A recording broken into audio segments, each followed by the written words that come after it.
Greetings, fellow listeners. Welcome back to another day of twisted tales in the daily horror saga. Today is a more wholesome tale. Wholesome in a rather cruel way. Here is Running from the Man, as part of 365 horror shorts.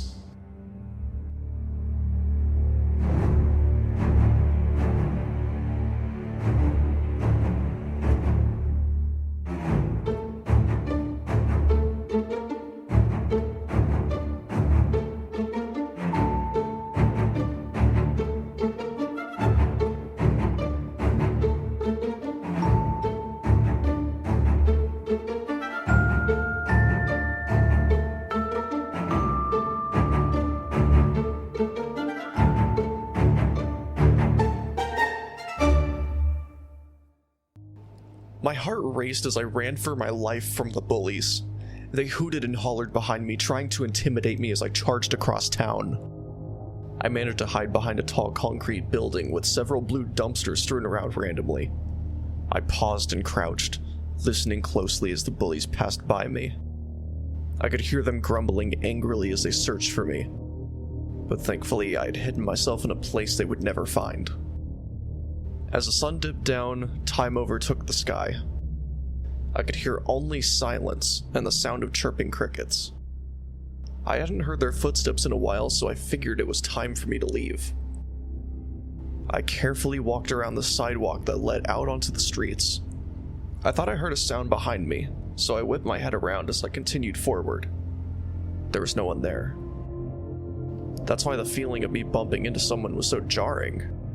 I nearly jumped out of my skin as I tumbled to the ground. I sat up, staring up at the man I just bumped into. He wore a sly smile upon his lips, along with a thin mustache and a pink striped suit, a tie, and top hat. He knelt down to help me to my feet. "You'd better watch where you're going, buddy," he said, a hidden smile in his voice. "Who are you running from, anyway?" I stuttered before he finally spoke again. "Come on, kid. Nobody looks behind them like you just did. You in some kind of trouble?" I shook my head. He didn't need to be bothered by my problems. Besides, someone was behind me. Probably. I just needed to get out of there. I said I was fine to try to shoo him away, but he held me back, looking at me sternly. "Listen to me and listen well, bucko," he said, poking me in the chest as he said bucko. "When a stranger asks kindly to help you, especially a stranger with magic, you must oblige." I was rather off-put by what he was insinuating. Was he threatening me? "Look, sir, I don't want any trouble," I said, trying to walk away. "I'm not going to ask you again," he said. "Who are you running from?"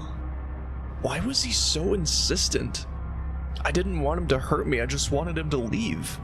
I was just a little sketched out before, but now I'm just terrified. Now more of him than I was of my bullies. I looked at the ground shyly before looking back up at him, ready to spill my guts. Just then I heard a voice behind me that made me leap out of my skin. "There he is! Let's get him!" I turned around. It was my bullies. I dodged past the man and took off running. Or at least I tried. I felt a strong hand grab the back of my shirt, holding me back. Just behind me, I heard the bullies screaming. I turned around to see what was happening, and I couldn't believe what I was seeing. The bullies were floating, doing these slow-motion backflips like they were astronauts on a space shuttle, only they looked terrified. I could hear them begging for the man to let them down, but the man twirled his fingers and the kids spun faster and faster in midair. "You will leave this kid alone," the man commanded to the floating kids. "If not, I know where to find you." "Okay, we will," they pleaded. "Please let us down." Finally, the man snapped his fingers and the kids fell hard on the ground, crying out in pain as they did so. Then the man turned to me. "See? Was that so hard?" This episode was written and produced by DL Dare. All audio is from epidemicsounds.com. If you enjoyed this episode and want to read more 365 horror short stories, check out 365 Horror Shorts on Substack, or at 365horrorshorts.blogspot.com.